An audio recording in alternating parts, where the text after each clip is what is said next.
Hello and welcome to the Matriarchy. Thanks for joining us.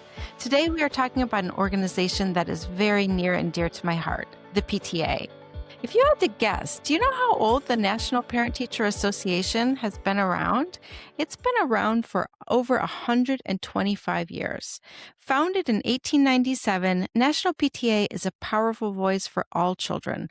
The PTA was founded back when women did not have the right to vote, and social activism was not popular. Two women, because of course there are women, Alice McLellan Burney and Phoebe Apperson Hearst, believed mothers would support their mission to eliminate threats that endangered children and started a nationwide campaign. 70 years later, after the passage of the Civil Rights Act in 1970, the National PTA desegregated and merged to serve all children. Throughout its long and storied history, National PTA has advocated for programs and legislation that improves our children's lives, such as the creation of kindergarten classes, and has been instrumental in creating child labor laws, public health service, hot and healthy lunch programs, the juvenile justice system, mandatory immunizations, art and education, school safety, and so much more. Today's PTA is a network of millions of families, students, teachers, and administrators, and business and community leaders, too, devoted to the educational success of children and the promotion of family engagement in schools. And today, I am thrilled to introduce you to two strong, passionate leaders right here in Michigan. Hello, guys. I'm so happy to have you. Thank you for having us. Hello. I am going to start by introducing you to Dr. Tonya Whitehead. Dr. Tonya Whitehead first began volunteering with the Michigan Parent-Teacher Association in 2009. She has served numerous roles, including secretary, chairs of communications, bylaws, and convention, has served as director-at-large and president-elect before starting her term as president in 2004. Outside the PTA, Dr. Whitehead is Associate Director of the Office for Teaching and Learning, or OTL, at Wayne State University. She's received a bachelor's in computer engineering and a master's in manufacturing and engineering management from Michigan State University. She spent several years in the IT industry, leading teams and supporting hundreds of international and domestic clients before pursuing a PhD in biomedical engineering. While completing her doctorate work, she discovered a passion for engineering education and faculty development.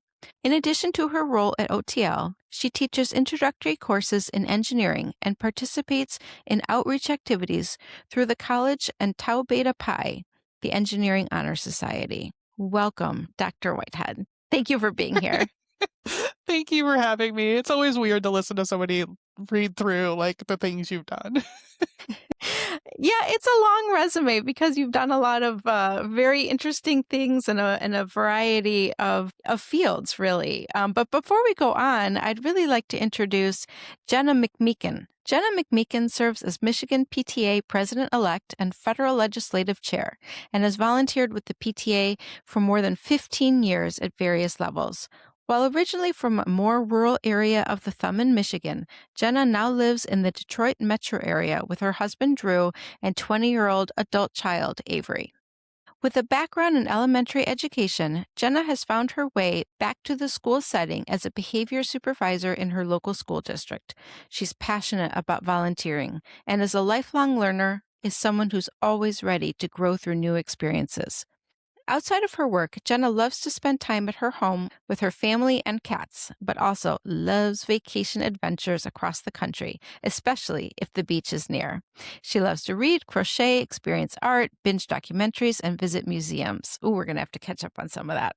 Jenna is a devoted college football fan and loves football Saturdays at the University of Michigan. Sorry, Sparties, but go blue. Exactly. Sorry, Tonya. Sorry. We're very inclusive here at the Matriarchy, and we welcome everyone. But it's lovely to have you. And such impressive resumes. We are really, like in Michigan, we are so fortunate to have both of you being on the leadership of the Michigan PTA. And I don't know, we just have so much to talk about. I'm excited to start. And I wanted to start by asking you both, like, how you found your voice and who are the strong, especially female role models in your life. Tonya, you go ahead. This is a great question.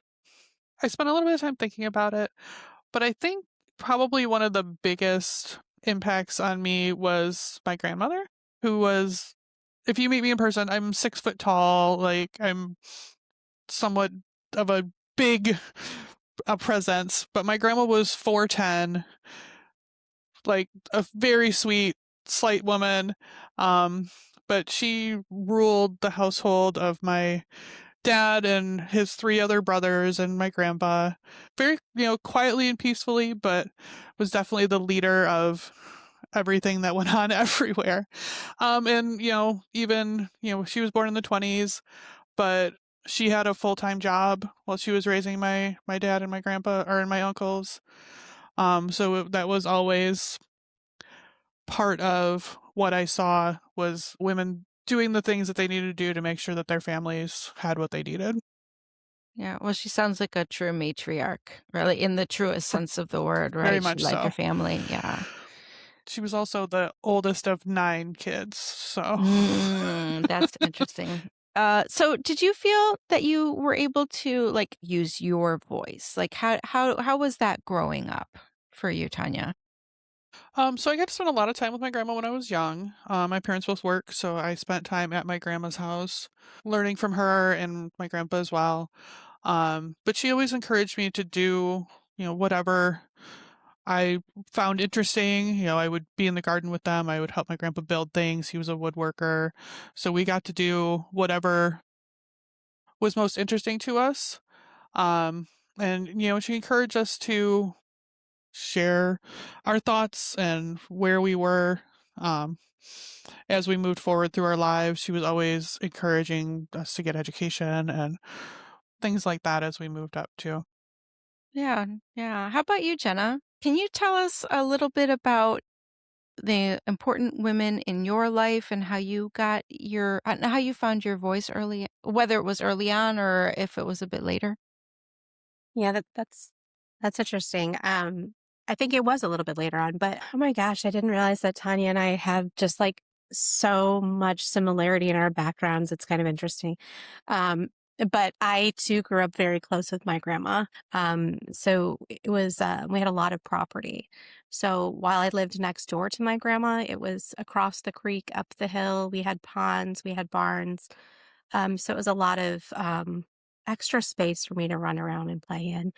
And Sounds my lovely. It it sounds like was it a was so great, and lovely. it's Yeah. so similar to what Tanya was talking about. My grandpa had his, woodworking in the basement, and so I was always down there as well. But um, just kind of like running around being grandma's sidekick and seeing how she was as a person, and she was kind of a little bit more quiet and reserved.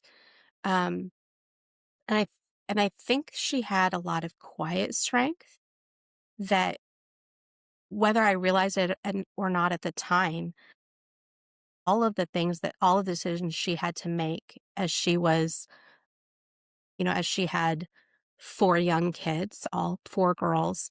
And when the youngest was still an infant, she no longer had the support of a man in her life. He had left and she had to make choices and decisions and figure out how to, um, do what was gonna be best for her kids and her family.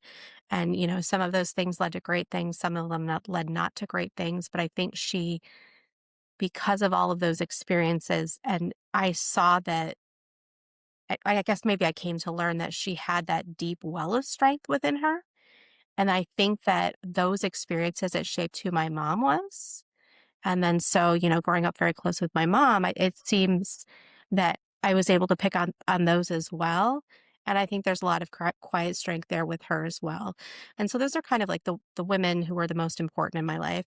Um, and I was a pretty outspoken kid. I had a very like a strong sense of justice. And if I saw something I didn't really like, I wasn't always a quiet, polite little child who just sat and said nothing. I really was going to say something about that. I sometimes think about that, like, was that just me trying to be the antithesis of my grandmother who was that quiet, um, kept within sense. So I think that was kind of where I came out, but I was also very shy as well. But spending a lot of time around adults, I saw a lot of things, and I always felt comfortable to speak up about them.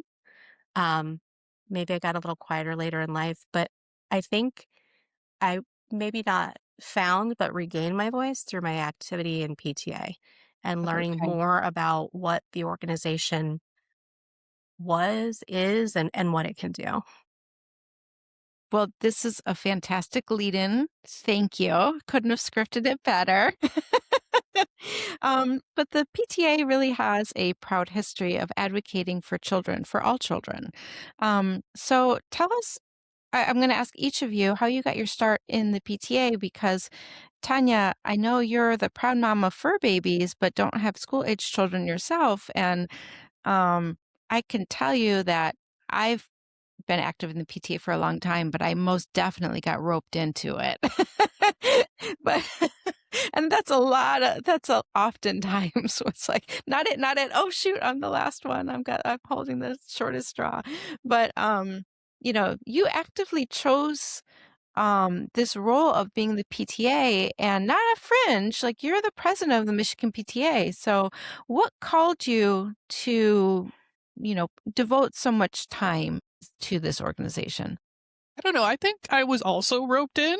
I just wasn't roped in by another parent in the school. Um, All right. but but I get your point. I actually originally became part of volunteering with PTA because of a previous state president, Teresa Marhofer, who's a very good friend of mine. When I first started helping with her, her kids were or her child was in middle school, I think. And she was involved in the PTA at the school, but is maybe not the most technically savvy person. And they were trying to put together a website. So she came to me, she's like, "You do tech stuff. Can you help with this?" And I was like, "Sure." So it was just like, it started off as, a favor for a friend. But in doing that, I got to learn about all the things they do and what what the PTA mission is, how they're helping students. Both of my parents and both of my paternal grandparents are educators. So that resonated with me a lot to see, that we're trying to continually improve education and make things better for children in a world that maybe isn't the greatest right now. But I, started volunteering with her, and shortly after that, she moved into the state board, and I actually came along too.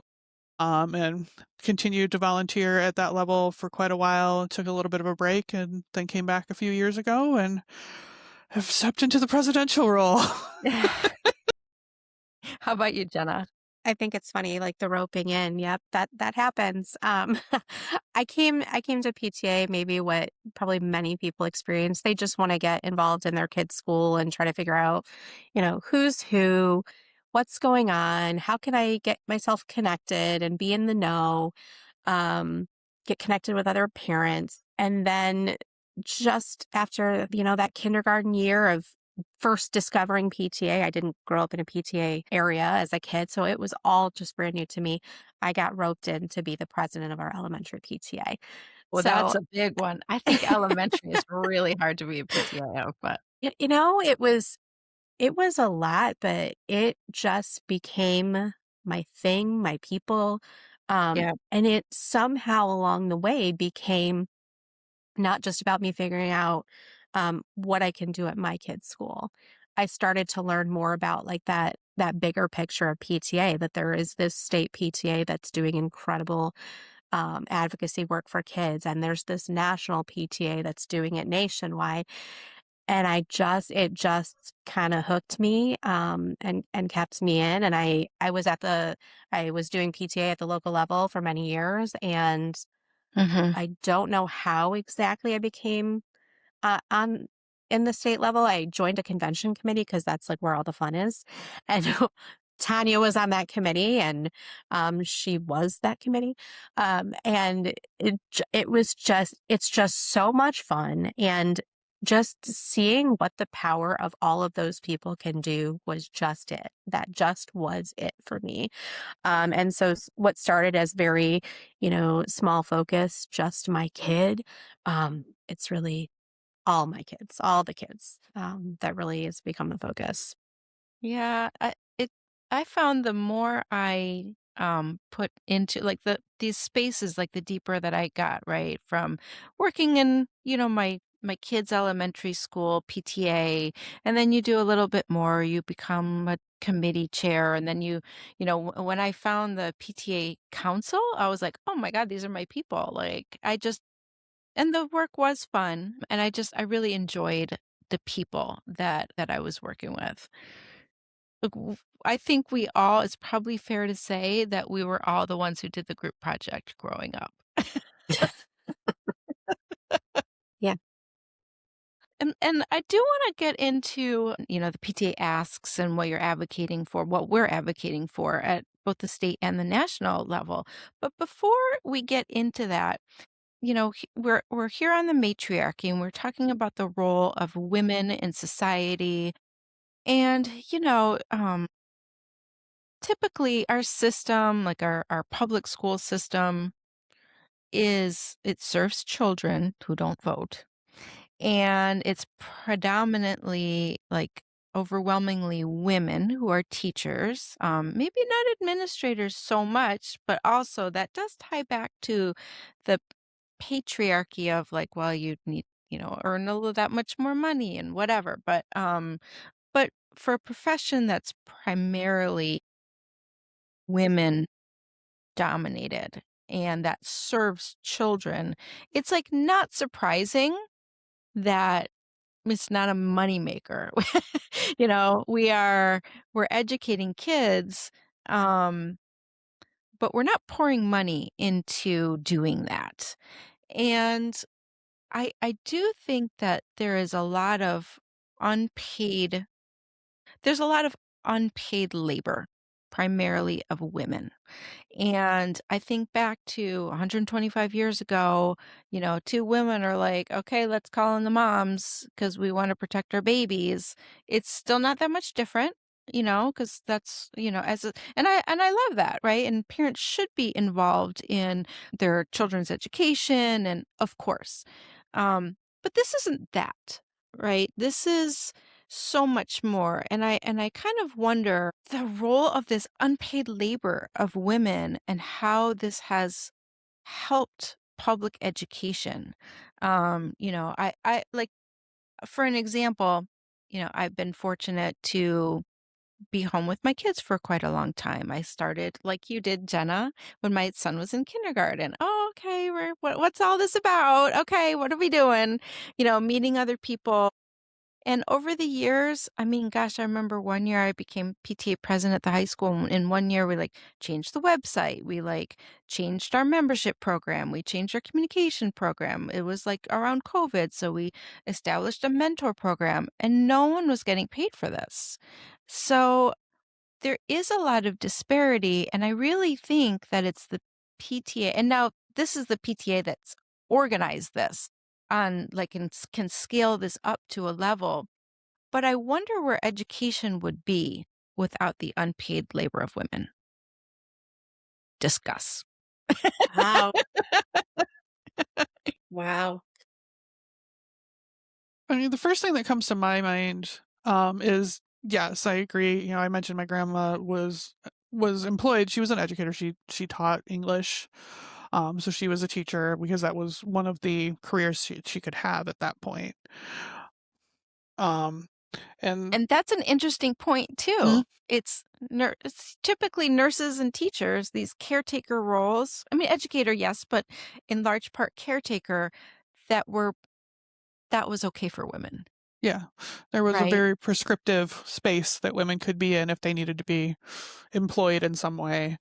Um, she was also an extremely talented musician and did some stuff in that space too. But, um, you know, having putting that in the space of it's okay for women and we're not going to invest in much in it because, not necessarily because, but in theory, because, women don't need to have that income, and so they can pull this around, but still we're putting the weight of what's going to happen with the next generation on this unpaid or minimally paid labor.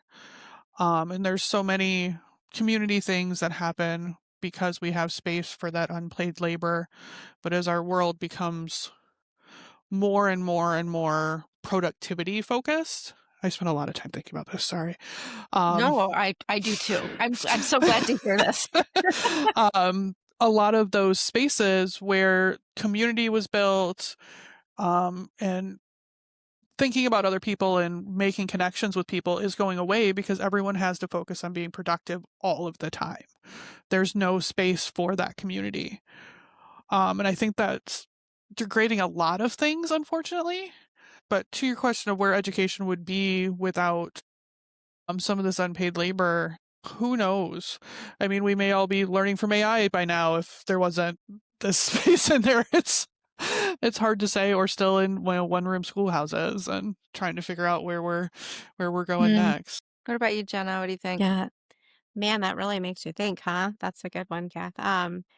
What's interesting is, not only does this unpaid labor come from PTA volunteers like all of us, um, Mm-hmm. whether we're, going in and supporting programs in the schools or raising money to financially contribute to something in the schools. A lot of that unpaid labor, I think, comes from our educators as well.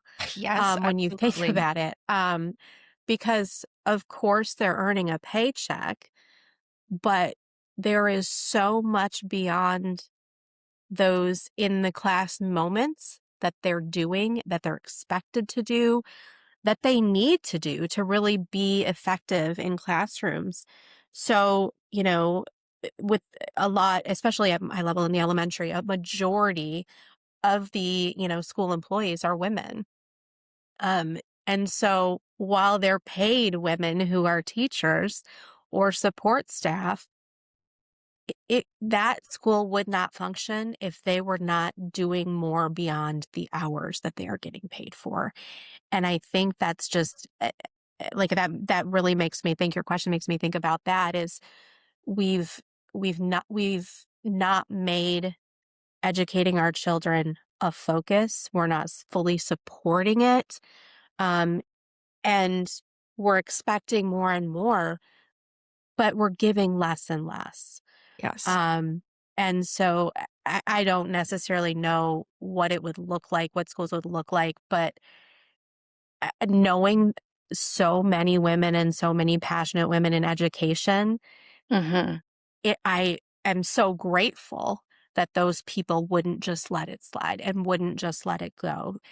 They're going to keep giving. And unfortunately, I think But they're that's going to burn kind of, out. But they're going yes, to burn out yes. doing it, though. Yeah. And And this I is mean, why I think teachers that are we're leaving. experiencing that burnout, and great teachers are leaving.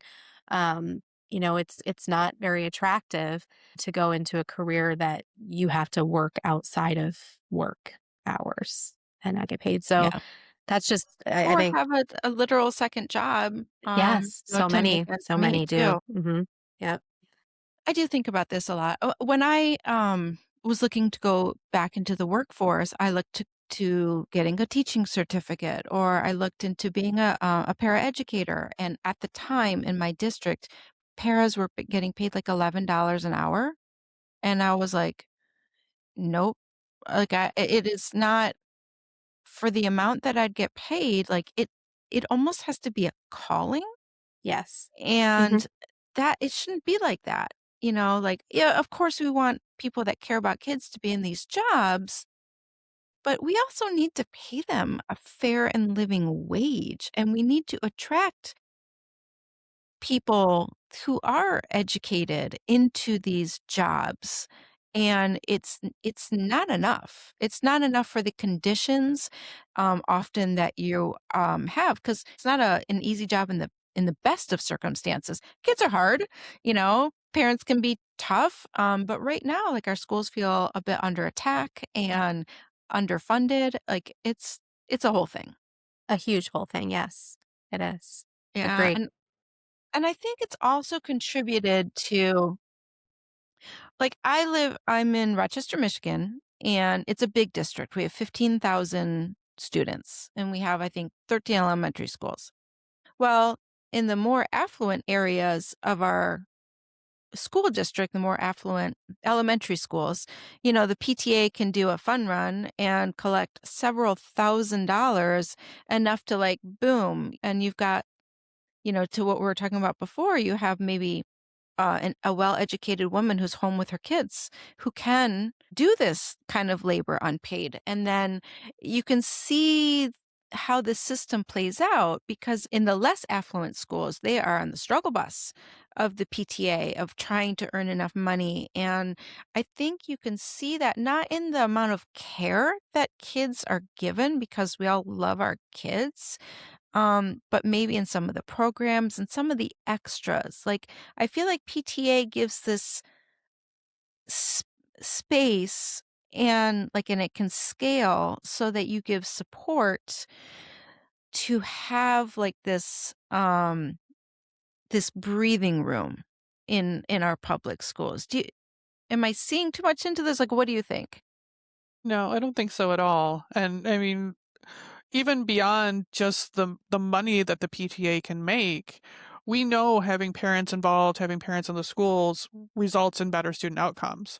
So when parents are in that position where they can do that, they're not working two jobs, or they, have a single income household and that works, then they can do those things. They can be more attentive to their children. They can be in the classroom as well.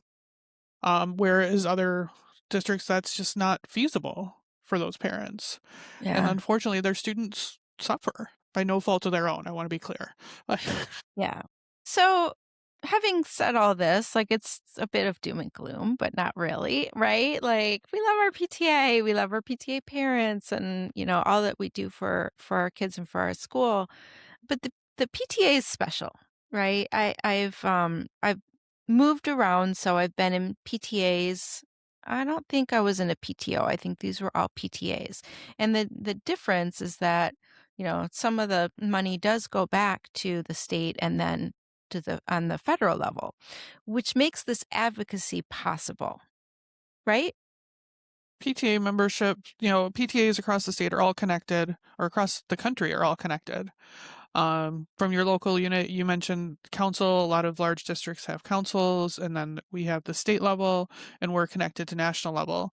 So part of the dues that members pay, because PTA is a membership organization, go back to the state and go to the national to support things like folks from the state doing advocacy in Lansing, or in DC, where we're fighting to improve the education for all children, not just our school and not just our individual children. So this leads in super nicely. Well, you guys are amazing. You just make my job so easy. But I had the absolute honor and pleasure of joining both of you, and a group of 15 of us from Michigan at the Federal Legislative Convention in DC. And this was in early March. There were hundreds of PTA members from around the country. I believe all 50 states were represented. And I would love to talk a little bit about what is happening on the federal level. Like, what is the PTA advocating for on the federal level? So there's a lot of big things right now. Sorry for the deep breath. How much time you got? Yeah, exactly. I mean, some of the big headline catching things right now are, keeping the Department of Education, because it's so critical to a lot of those students that we were just talking about that might be a little more at risk, along with, keeping the Department of Education, funding things like IDEA. Jenna might be able to tell me what that stands for. I just remember the acronym. Yeah. So IDEA is the Individuals with Disabilities Education Act. Thank you. Which, without those programs, so the federal government and the Department of Education has a promise and commitment to fund the IDEA. 40%, I think, was the promise, and it's never been there. I Not think even close. 12%, 14% was the most recent number, so that all students across the board can access public education. So whether they need additional supports, if they have any type of disability, cognitive disability, emotional disability, whatever the disability may be, we need to make sure that those students get that same opportunity to be educated. And that's what IDEA allows and enables to us in public education to do. It's really important that it's funded, and it hasn't been. So that's really taking away from all students to kind of backfill that. And the IDEA just celebrated its 50th anniversary. So before 50 years ago, we just simply didn't educate every child. We didn't have to. Kids would, you know, it was not a good scenario if you weren't a typical child living in a typical household. And I do think that education is the cornerstone of our democracy, right? And so what are we doing? Why, why are we not making this a priority? Well, and even beyond not making a priority, chipping away at it even more with the voucher programs that are coming up that are taking even more money out of public education and putting them into spaces that aren't required to cater to or to make it education available for every child. They can pick and choose, which just disenfranchises even more children, and puts even more pressure on our public education systems. So tell us a little bit more about the federal asks. So there's fully funding ID. A lot of it's about funding and insurance. And the other part about the Department of Education that I think a lot of people don't realize is that it also houses the Office of Civil Rights. So you're ensuring that not only kids have access to education, but that their plans are being followed through. In this past year, the Department of Education, they cut their staff by 50%. And I think Title I funds which are funds that support the lowest income, most economically vulnerable schools, that's being threatened under the OBBA, right? The one big bill. I That won't one say it. bill. I'm not going to Yes. say it. I'm not going to say it. So what's going on with that? So Title I funding, like you said, is specifically for our most at-risk districts. Well, when I went to that one session in DC, I asked, like, when are we going to see the changes, right? Like it was this very depressing, hour of a highly educated woman telling us all the terrible things that were happening with education funding. She seemed so down. And I was like, so when are we going to see? Because sometimes you don't see it for, X amount of time because, you're already into a school year. She was like, oh, July 1st. We'll know July 1st what's in the budget and what's going to happen for next year. I'm like, oh, okay. All right.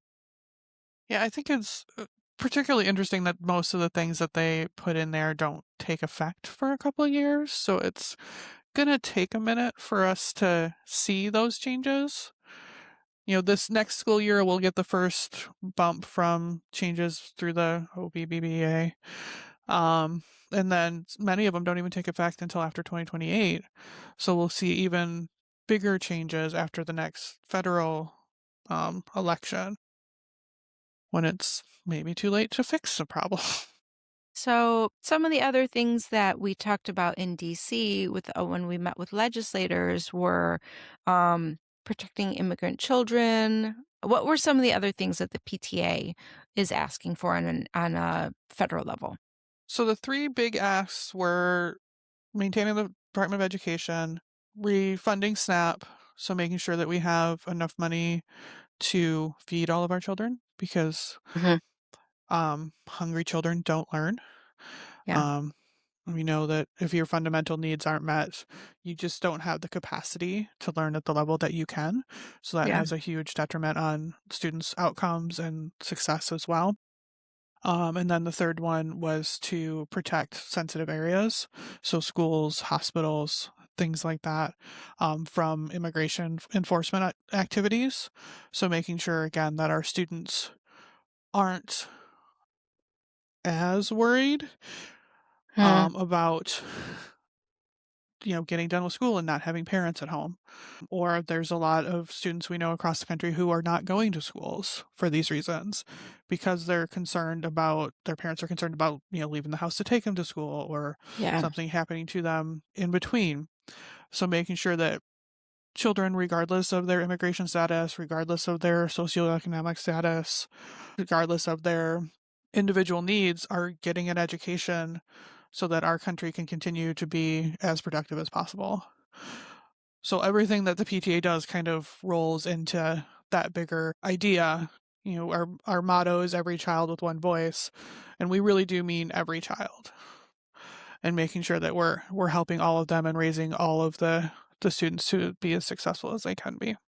And, the PTA, not every school has a PTA, but yet the PTA really advocates for all public schools, all children. Absolutely. So let's talk about statewide advocacy. Since you're both the president and the president-elect, Jenna, what are you getting yourself into here? Right? There's still time. I still have time to learn. Um, thankfully.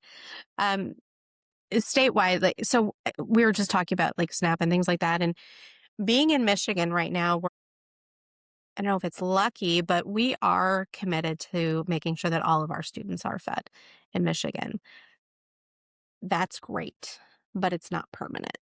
So that kind of ties back federally. But that's obviously something that we're going to be always wanting to make sure is that our schools in Michigan are fully funded, so that we can make sure that all of those things that kids need to learn, like Tonya's saying, you can't learn if you have all of these other needs. There's just no way to focus on learning and education. So are you advocating for permanently offering breakfast and lunch at schools then?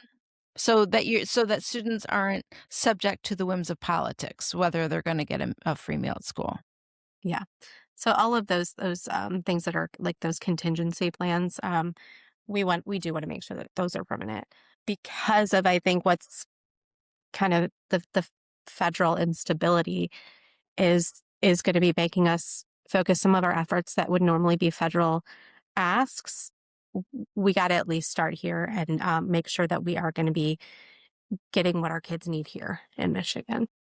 So if I'm hearing you correctly, if the federal government isn't providing it, we need to make sure that the state does. Yeah, that's a start. Yeah. Yeah. And that's hard because then where are you pulling that funding from? And just for some context, the federal government makes up about 10% of total school funding. Yeah, something like that. So if they are not providing that 10%, imagine any business getting a 10% hit or any percentage off the top. What's that coming out of, right? Are you going to lose buses? Are you not going to be able to pay your parapros? It's typically the kids who are the most vulnerable will be impacted the most, typically, because of organizations like the PTA, because at the micro level, parents that are in more affluent areas can step in. We have more resources. It's just, we're talking we need to fix systemic issues, right? What are some of the other asks because you have an upcoming advocacy day on April 16th. What are the asks? So we've already talked a little bit about increasing and sustaining school funding. One of the challenges we've had in Michigan is money being slowly stripped away from the school aid fund, or the the umbrella that the school aid fund applies to just being made bigger and bigger, which dilutes the funding that goes to schools. So that's always top of the priority, is protecting the school aid fund and making sure that it is going solely to public schools as it's supposed to be. We talked a little bit about IDA at the federal level, so that gap between the 40% and the 14%, has to be made up by the the states because they still have to meet those requirements, even though they don't have the Mhm. funding that they're supposed to have to do it. So that's another way that we have, struggle with funding. And we know that Michigan is on the lower half of per pupil funding for students, even though it's gotten better in the last few years. There's still a long ways to go, especially in making sure that some of the additional benefits are covered and funded. And there are some bills going through the Senate right now, or being proposed in the Senate right now, to make sure some of those things are funded. Health and wellness are the next big ask at the state level. So making sure that we are getting mental health support for students. We have bills around protecting students from tobacco that we're working towards.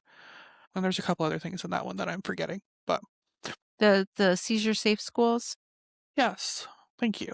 Caesar Safe Schools make sure that educators are trained on how to identify and properly support students who are having seizures. And thankfully that the The Epilepsy Foundation. that'd be the one. Jenna's got me. Thank you, Jenna. So does the PTA, so say, for example, for the seizure safe schools, is the Epilepsy Foundation comes to the PTA and says, hey, this is an issue. We have a solution. Will you partner with us? Is that essentially how things like this work? That's kind of how it starts. To officially be part of our legislative landscape, for lack of a better word, we do ask, we do have to do things like go to our membership and say, is this something as an organization that we want to support? So we start with finding partners and learning from them, and then take that to our membership and have them approve a resolution in support of it. So we did the Caesar Safe Schools one 2 or 3 years ago, I think. And then it has gone on to, we tried to move it on to the national level as well, along with a couple Gotcha. other states. So we have kind of a formal process to do that. But the reason that we have a formal process to do that is because we want to make sure that we're representing all of our membership, a small minorities of people's priorities, and that they really align with the mission of the PTA. Yeah, that makes sense. And then I think there is a third big bucket of asks. Is that right? It probably mirrors the federal. Is that to do with sensitive areas as well? The overarching is safety. So sensitive areas does fall into that. But things like school lockdown policies and making sure that we have the emergency operations and things like that in place also fall into that. So there's a lot of bills in that space actually too that are up in the legislature right now, as they're trying to adjust the way things are done at different levels, and making sure that we have the safety requirements that we now need in schools. Yeah. It's a lot. It's a lot. Well, let me ask you, if you each had a wand, a magic wand, and could fix something in the education realm, be it federally or statewide, what would it be? I think Can it be infinite wishes? You can wish for more wishes, sure. Yeah. In this scenario, you can wish for more wishes. To get done. What would be on your list? one of the things on my list would definitely be, as we talked about earlier, funding or paying teachers more and elevating just the way that the society treats teachers, and making that as valuable in the eyes of folks as, being a doctor or something like that, because I think it has, that level of impact. Similarly, yeah, we're the same person. Uh, similarly, I would love to just be able to magically immediately fix relationships from between all stakeholders at our schools. So the respect from parents to teachers to administrators, their respect from administrators to staff to parents, so that our kids can see that really good partnership and cohesiveness in their education setting, to then see that all of those people respect each other and are caring about each other and value this experience of schools, so that our kids can see it and then emulate and model that level of respect, because the whole reason we all go to school is to learn. And there's so much noise and so many side quests, that I think that is getting missed, and it's and there is Yeah. such a lack of respect that I feel like at any level, maybe we all don't value the other's perspective as much as we could and should, to move it forward. So building relationships, essentially. Building back trust, building relationships. It's almost like you need an organization between parents, teachers, students, and administrators to help with that. That would be great. Yeah, like, let me think. The PTA? PTSA? Only someone had thought of Yeah. that 125 years ago. Yeah.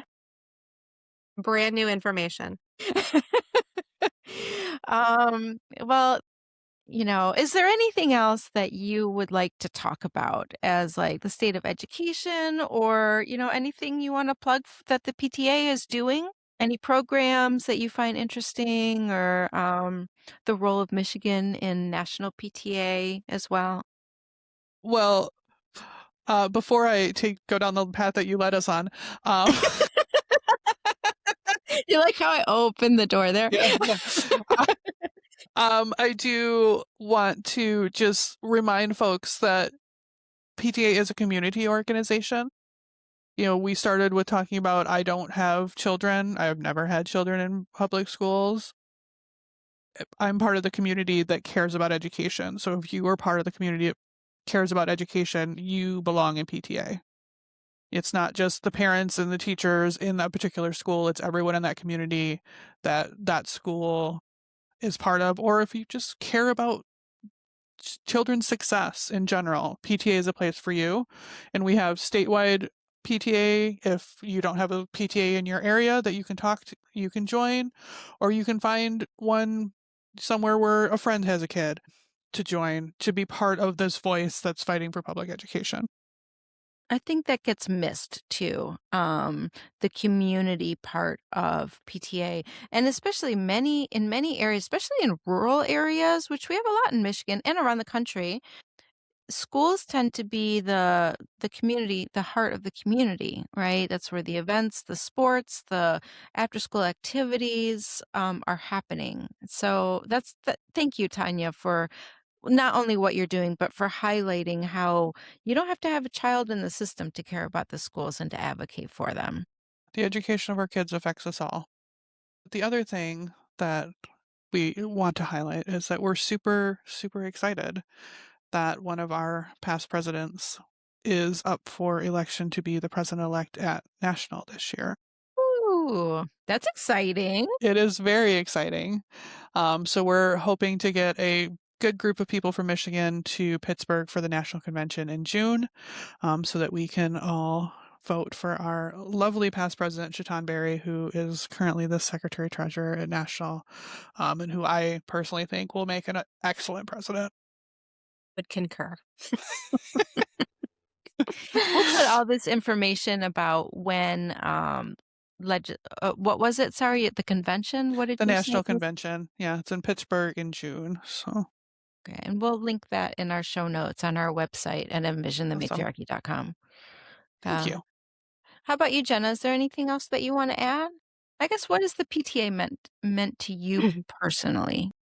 I mean, I think for me, I just feel like I echo Tonya all the time, but we're just kind of on the same page.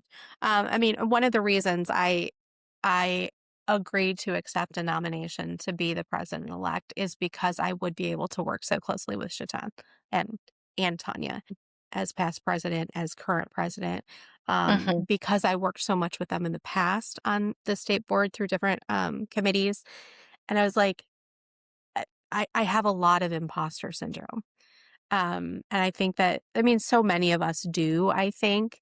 So I just love being surrounded by people like Tonya who have just such a breadth of knowledge and experience so that I just love learning. So the more I can learn, the happier I am as a person.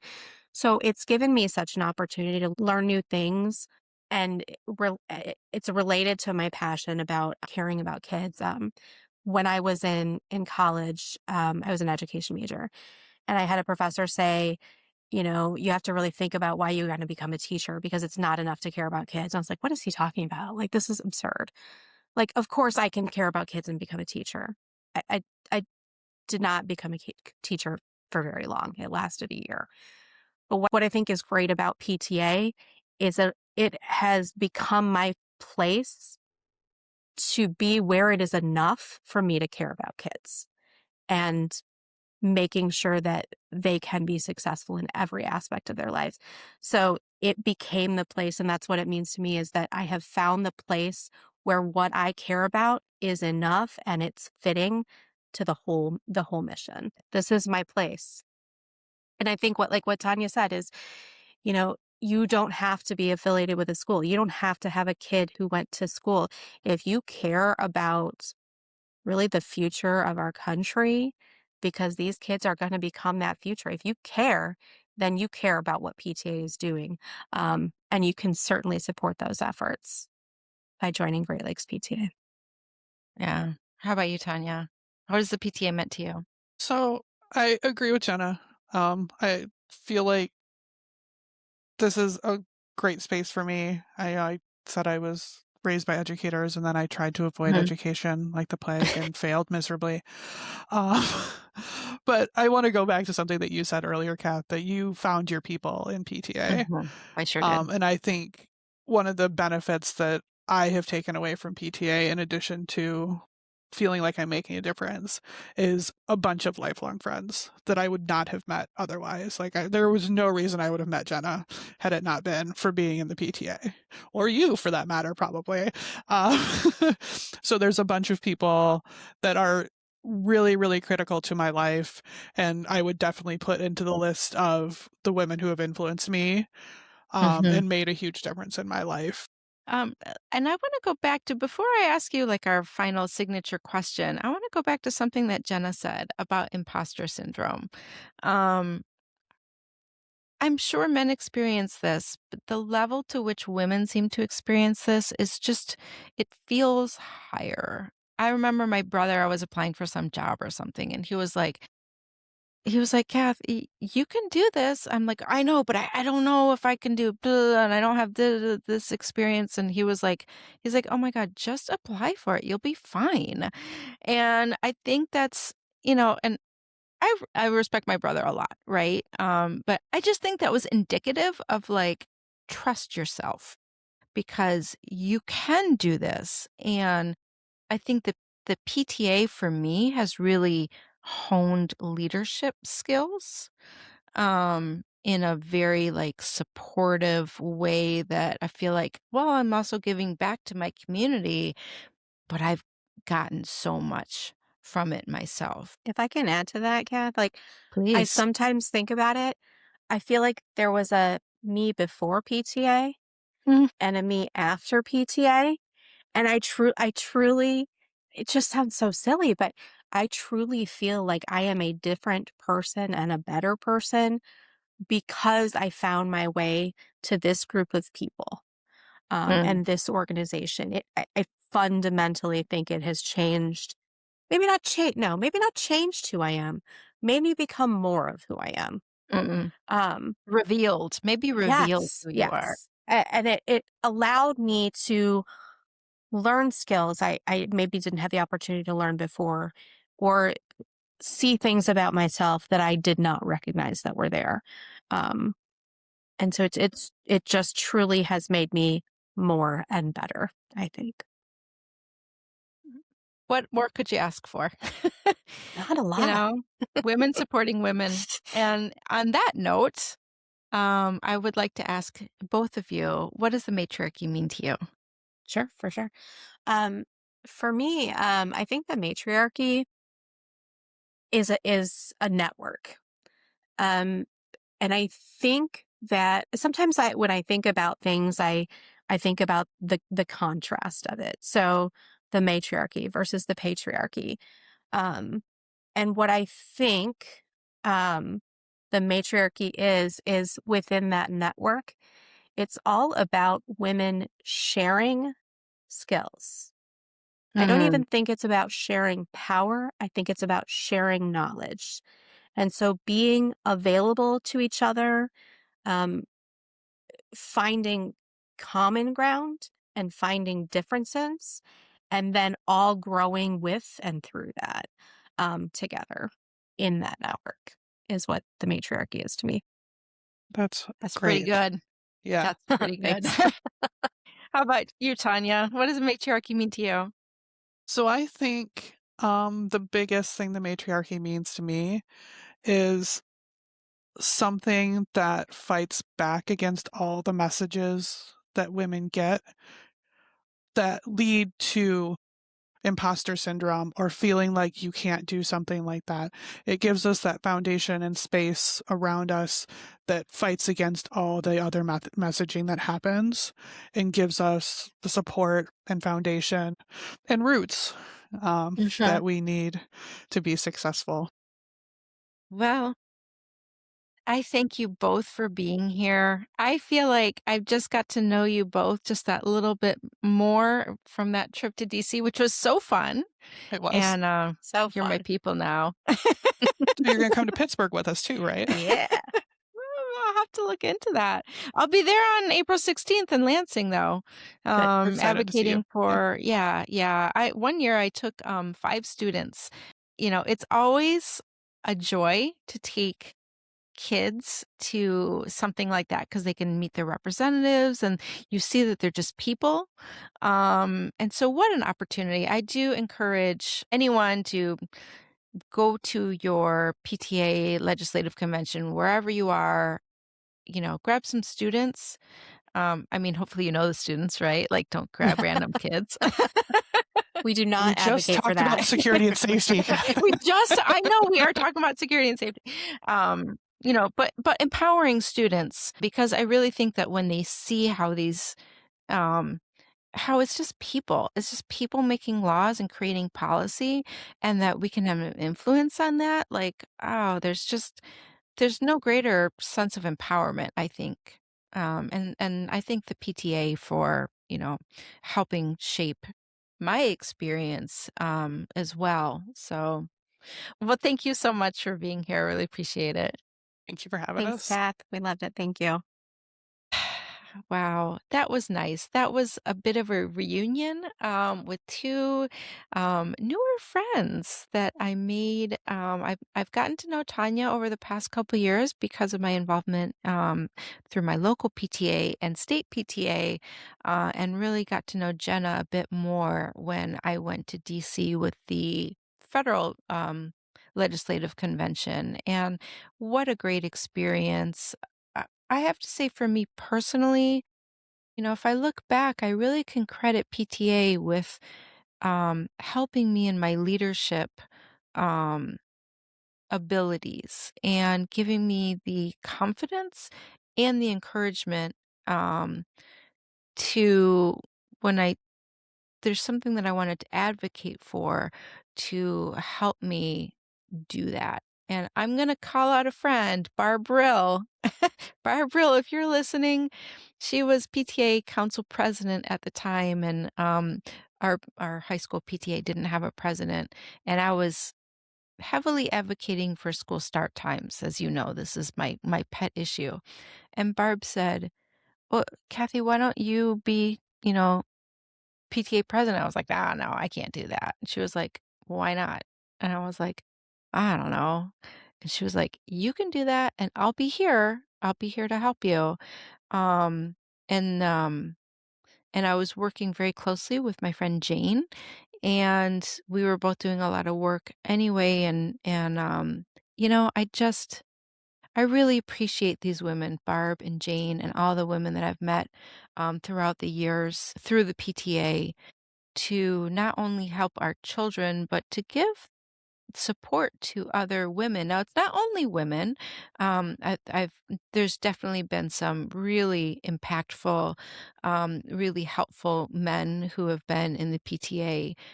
Shout out to Joel, who really helped on a recent legislation project that we were working on.